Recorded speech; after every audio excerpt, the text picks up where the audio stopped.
Okay, I do believe we're live already.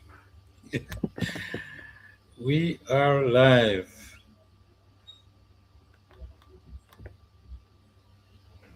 And welcome to this week's live broadcast of Teachers Side Income Business.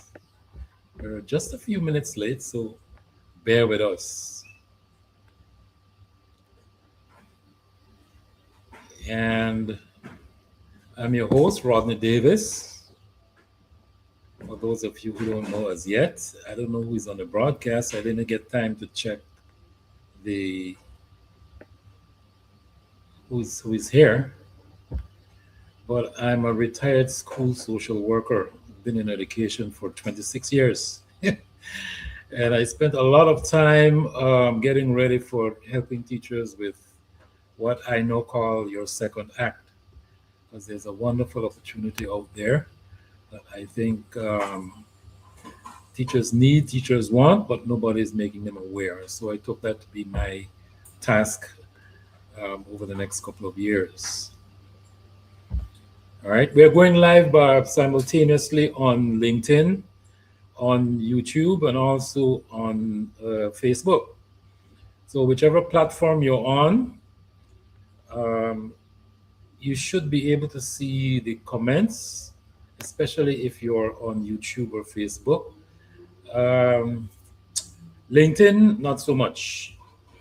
Okay, so if you're on LinkedIn and you can switch to YouTube, please go ahead and do so. So, what are we going to talk about today? Um, and we're going to talk about what veteran educators can build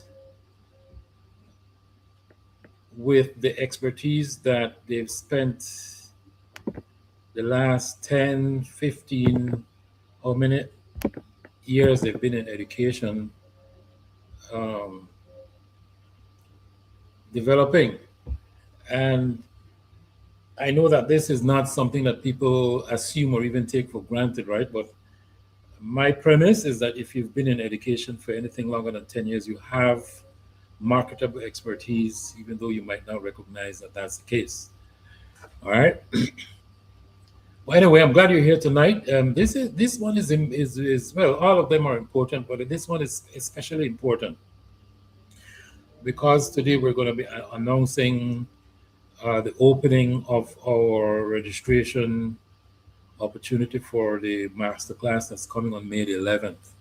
All right, so stay tuned for that. All right, let's go. I want to start with something I've been noticing in the conversations I have with career educators who are thinking seriously about building a second income stream. There's a question that comes up almost every time, and it's not, do I have expertise worth sharing? Or we've been working through that for weeks now, and by now, from if you've been listening to the other broadcasts, um, you do know the answer to that is definitely a yes. As I said before, a lot of us don't recognize it, but the minute you step outside of the classroom, school environment, and you begin interacting with people in the corporate world and in other spaces, you begin realizing that what a teacher has spent 15, 10, 20 years developing is in great demand. I still can't explain fully this gap between people who understand that in the corporate world and the fact that inside education, most teachers haven't even recognized that this is a thing. Right? But hopefully, I'm doing a good job of helping you all to understand not only the gap, but how to bridge it. Okay? So, getting to a yes on that question about whether you have expertise, I hope that that is a foregone conclusion after all of the other broadcasts that we've done up to this point. The question that still stops people is uh, teachers ask, but who specifically would pay for it? And they're not asking would somebody pay for it in theory, right? I think it makes sense that people, teachers want to know. I would have wanted to know in the beginning, as anybody else, is there a market for whatever my expertise is? Okay. In other words, who is the actual human being who would sit down, pull out a credit card, and invest it in what I know how to do? That question is what tonight is all about. And I want to answer it in a way that is concrete enough to be useful, right? Not inspirational or theoretical, but actually useful, because my hope is that you spend the next couple of months preparing for this. Um, I'm going to entitle tonight's topic as the sovereign niche, finding the adults who will pay for what you know. Good. Here's the mistake I see most educators making when they start thinking about who their audience is. They make the mistake of thinking a little too broadly, or sometimes a lot too broadly. And the conversation they're having in their own heads is something like, my audience is adults who want to learn. My audience is people who need help with communication. My audience is anyone interested in personal development, right? These are not audiences, right? They are good examples of thinking way too broadly. They are not categories either, for the simple reason that you cannot build a business on a category. The online education market rewards specificity the same way the K-12 system rewards breadth. In K-12, you had to reach every student, every learning style, every starting point, every level of engagement. That was a job, because you never knew who was going to show up inside your classroom. And you never chose who showed up inside your classroom. And there is a part of the reason for the biggest difference and the biggest gap, right? The wider your reach inside that classroom, the better you were at it. Um, but the online market is the exact inverse. The narrower your focus, the more precisely you've identified the person that you serve. And the stronger your positioning, the higher your price point.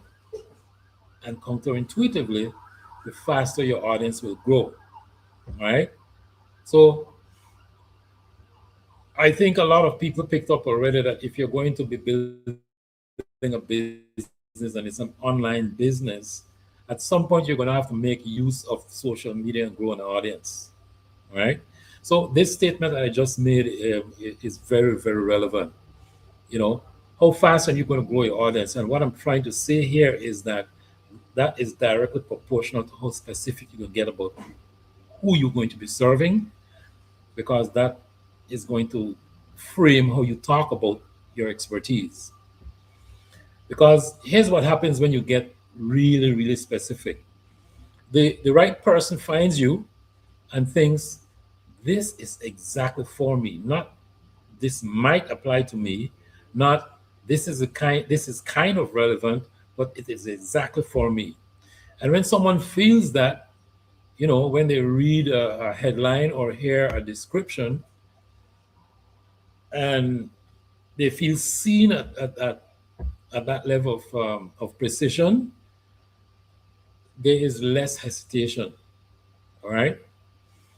The example that I like to use is that if you're a teacher and you're having some problems with managing your time because you're so busy and you have three children and one of them is less than 3 years old, and somebody says to you, listen, I can offer you babysitting services because I offer babysitting services to everybody in this community.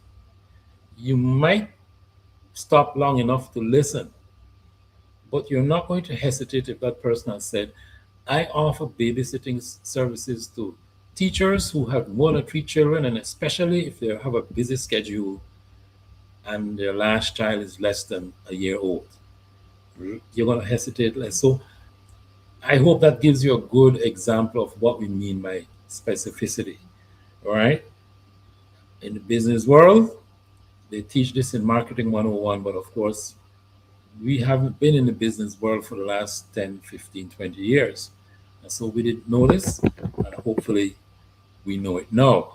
So once again, specificity is really, really important after you've identified your expertise, right? People don't hesitate. They register, they buy, they tell other people, which is really important, right? It means that you don't have to have a big advertisement budget, and people make use of social media and they spread the word that you have exactly what their peers are looking for. All right.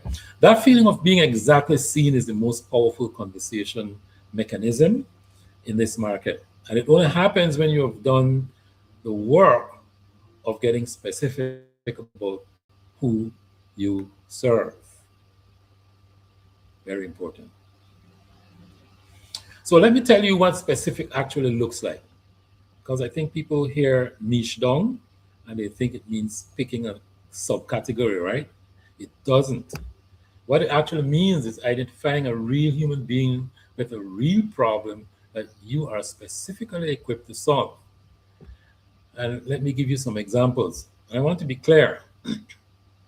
These are not hypothetical. These are real niches built by educators with real expertise.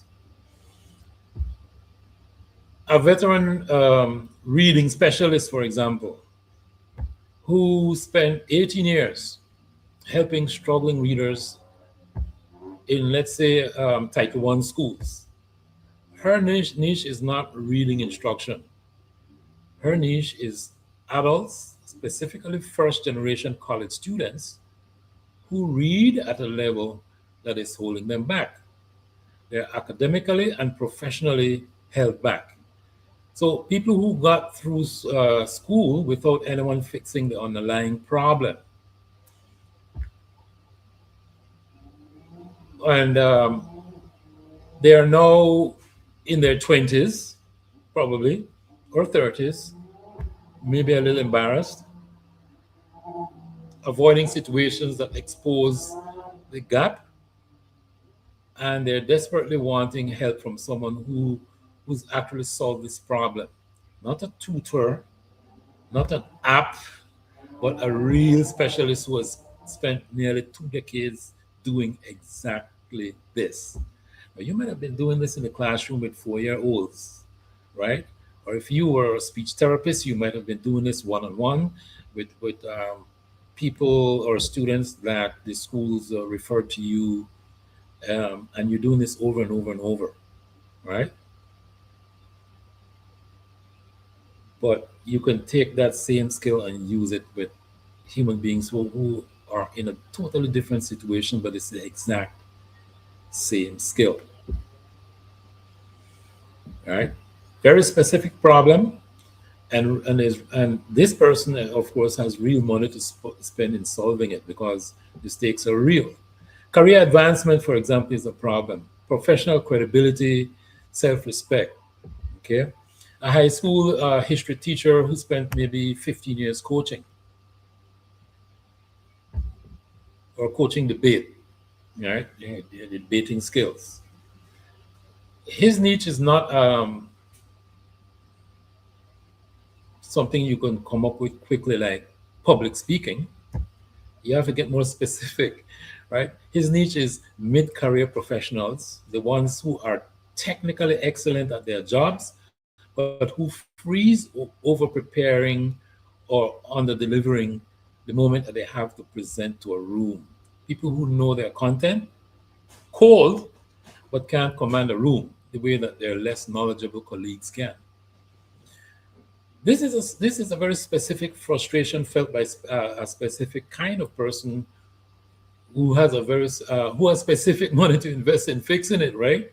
So, as a school counselor who spent maybe 20 years helping teenagers navigate family conflict, for example, academic pressure and the particular stress of high achieving environments, her niche isn't mental health in general. It's parents, specifically parents of high achieving teenagers who are watching their kids unravel under pressure and don't know how to help without making it worse.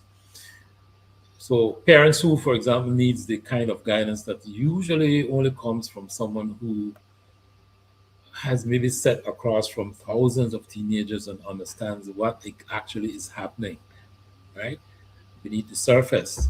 And as I give these examples, I'm sure that you can now identify that this is something that you have gone over so many times that you might not be taking it for granted.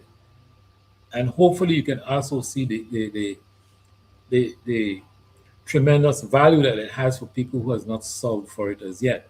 But because you've been doing it over and over and over with one person after the next, one cohort after the next one year after the next, it's very, very easy, too easy for you to take it for granted. And this is my clarion call to all teachers, right? Um, at this point, the old adage that educators tend to be overworked and underpaid. Okay, fine. You can't escape the overwork part, but you now no longer have the excuse of saying that you are underpaid, because you can change that with the kind of information that I'm trying to bring across to you right now. So do you see what I'm doing?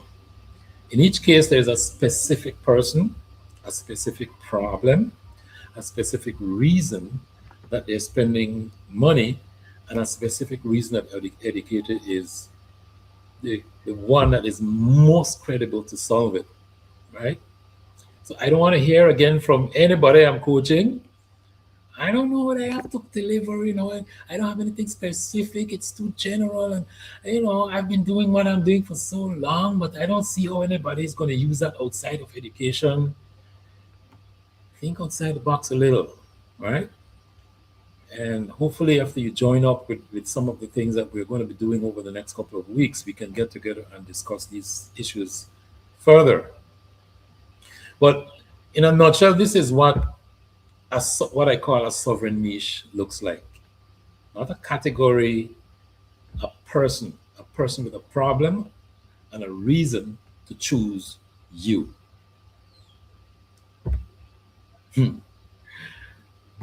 Now, there's something I want to address because I know it comes up. Some of you are thinking, but my expertise is unusual, too specific, right? So I'm trying to deal now with the other end of the spectrum with teachers who come saying, yeah, my thing is something that only is likely to come up in a school because it's so specific. And I only get only X amount of students per year who have to deal with this problem. And nobody would pay for that. So my message to you, I want to tell you about a teacher who I know built her house without a bank loan. She did it by organizing weekend barbecues, charging for them, coordinating volunteers, building community around a shared financial goal. Right? These were family and friends. She's been doing it for years. Right? Now, today, I'm sure if she hears this, she'll know exactly who I'm talking about. It's a fully organized annual event. Last time I went there, she had 18 plus volunteers. Real logistics she's dealing with every single year, right? Real money raised. She's sitting on a franchisable model for community fundraising and doesn't know it yet, right? Her audience isn't other teachers who want to build houses, right? If she's thinking outside the box, which is inside the box in the corporate world, because this is all they do, her real audience out there is community organizations, right? I'm looking forward to the day when I can share this with her personally. I'm sharing this with you guys, but I haven't spoken to her about it as yet. but her audience is community organizations, right? Non-profits, um, neighborhood associations, and parent groups who need exactly what she figured out how to do, and who would pay real money for someone to teach them the system, right? If she organizing it, is it, packages it, and learns from the things that we're going to be launching in another week or two, how to market it properly, so that the people who are actually waiting for her solution um, will eagerly take out that credit card and share it with her in order to get what she's offering. All right. The expertise doesn't have to look like expertise, is one of the points I'm trying to make here. It just has to solve a real problem for a real person who has the means and the motivation to invest in solving it. Okay. Uh, let me check to see if there's any comments on the side here. I don't see any. So I'm just going to continue. All right. We know that the replay, a lot of people are looking at the replays and a lot of people are not commenting, but I look at my numbers and a lot of you are lurking, right? So that's okay. You don't have to say anything. I know that I was one of them too. If I had been looking at this kind of content when I was still in the school system, I probably wouldn't have said anything, because you don't know who is out there checking your stuff. So I'm just going to continue, even though I'm not seeing any comments on the side, because I do know that a lot of people are looking at the replays, especially. But what if you're going to see this on the replay? I want you to think about, stop for a moment and ask yourself, what is coming up for you? What are you thinking? Okay, and if you're thinking that you don't know. This was one of the questions we had last week in the comments for the replay. Somebody said something to the effect that she doesn't know if her niche audience actually has money to spend. Right? So it's a valid question, isn't it? And a practical one. I mean, if you're going to be doing this as a business, that is an important question, and it's the third part of the overlap that I spoke about in the last broadcast, right? That, even if you find something that actually does have value and that is also in demand, it's no guarantee that it's something that people are willing to pay money for, right? Because we have topics like that people expect to get it for free, no matter how valuable it is. Okay, so it is a valuable question. First, are people in this audience already spending money on adjacent things? Is the question you need to be asking. Are they doing searches on Amazon for books on the topic and buying those books? Right. So go on Amazon, look for the topic the way how you would look for it if it was a problem that you were searching for, and find the books. And look at how good those books are spreading. Look at the comments people are making on in Amazon about those books. All right. This is the kind of necessary research that you have to do in order to find out if people are spending money in your niche. Okay. Books, courses, coaching, any of it. Right. If you look, use Google, look around, you're going to see what people are spending money advertising. All right. Nobody in business spends money advertising in the same topic over and over unless they are making money from that advertisement. Because I know if I'm going to spend $10 advertising to 100 people, I'm going to do that the first year. And if at the end of the first year I don't get 100 clients from that, I'm probably not going to continue advertising. So whatever you see people spending money advertising on, is profitable. That's a good bet for you to go get into that niche. And I hope that makes sense. All right. So if money is already moving in the general direction of the problem, your specific solution has a market, right? Second of all, is the problem costing them something? Lost promotions, missed opportunities, chronic stress, damaged relationship, right? There might not be money value that is easily attached to these things, but that's real pain.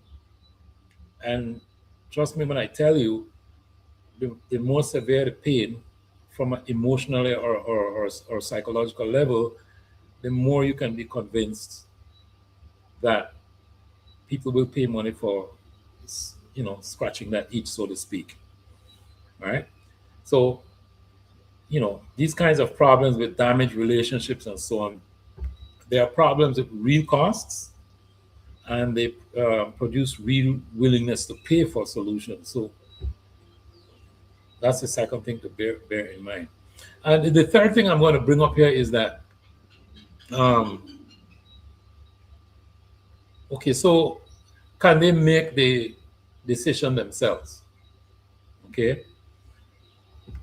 Adult professionals with discretionary income who don't need institutional approval to buy something are your best audience, right?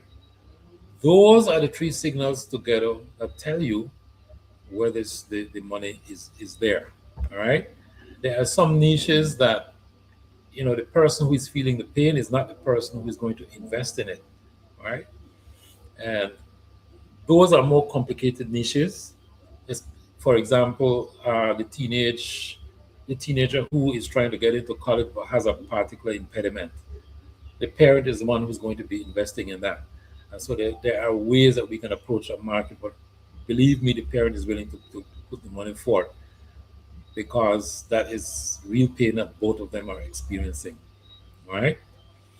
So if that is the question that has been sitting with you as you're looking at this in the replay, I hope I have addressed it adequately. All right. What if my niche is already crowded? uh, I mean, it's hard not to think about this. If you go online and you look at the most crowded niches, it's, if you look at it long enough, you would actually get discouraged, right? But my retort to that is, crowded means demand is confirmed, right? I would rather enter a crowded market with better instructional design and genuine credibility than an empty market where I have to create demand from scratch. All right, that's a very expensive endeavor when you have to educate a community and then sell to them. Right, that it can also be extremely lucrative, but as a teacher, you don't have the time for that. Let me just be honest and upfront. I worked in a school long enough to know you don't have the time to be the advocate.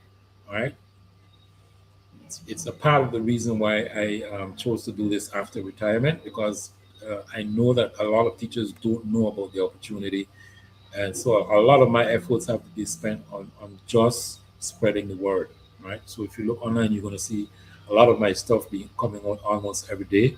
It's because I realized that even though it makes perfect sense, this is not the way that teachers have been socialized to think. All right. The question isn't whether others are serving your audience, it's whether they're serving them well.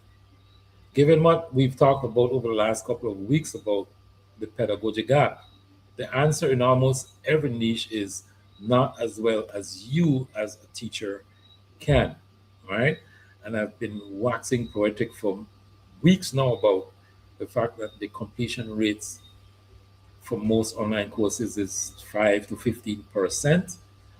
And so I'm hoping that you as a teacher are going to go, hello, I can do better than this. If I'm doing 50% completion rate in my classes in school, I would be considered a failure. So I can do better than you get my drift, right? Here's another one. I have my niche, but I'm not sure I can reach those people. Okay, so my short answer is that's a visibility question that we're going to be dealing with in our course that we're going to be announcing in the next 10 days or so.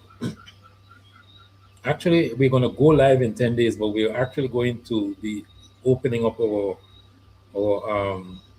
cart maybe in about 7 days. And after tonight, you can actually register for that for the masterclass that we're going to be offering in order for you to prepare to do so.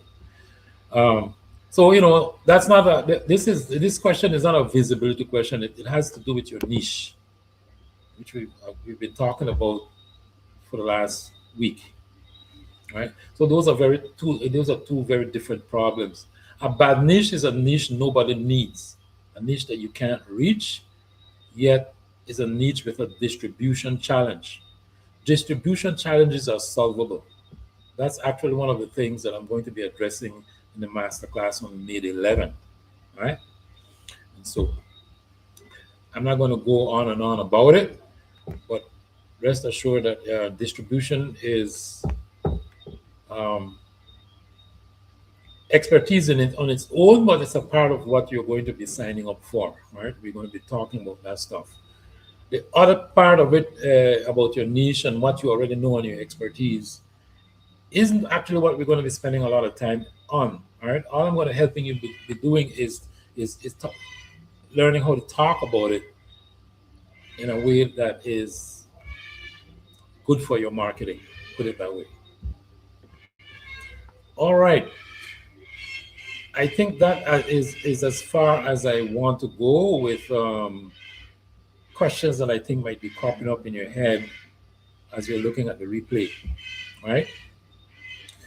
Everything that I've been building toward over the last 5 weeks, right? The expertise, the adult learner psychology, the pedagogic gap, all these topics we've been discussing, the identity shift, the niche framework, all of it comes together in one place. And that's what I want to talk about now. All right. So let me introduce to you the Sovereign Second Act, or the Sovereign Second Act Masterclass. That's the moniker that I'm going to put on the masterclass that I'm going to be offering on May the 11th. All right. Here's the good news. Immediately following this broadcast, we are going to have the registration open, but I won't be putting a direct link to the registration. I need to get some kind of a response from you as an audience first before we let you in there. So just make a comment on the replay to this live. Comment registration or register, and we're going to make sure that we have the link available for you. All right. As of this past Sunday, those were actually already open and people are already registering. The masterclass is free. It's going to be live, and it's 90 minutes. It's probably the most complete picture I have ever put together out of all of these broadcasts, and we're going to go a little bit deeper than we've been going in any of these broadcasts so far. We've had so far, I think, 7 of them. All right, so this is the deepest that we're going to go on May the 11th.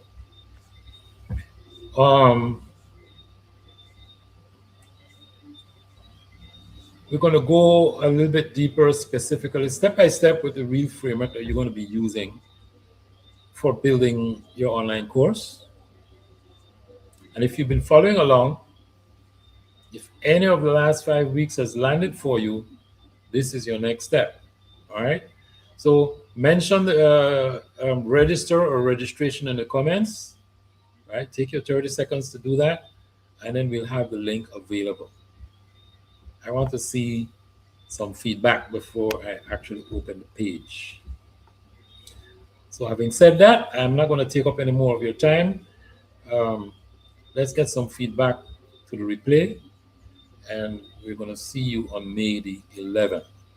Thanks for being here on the broadcast. Over and out.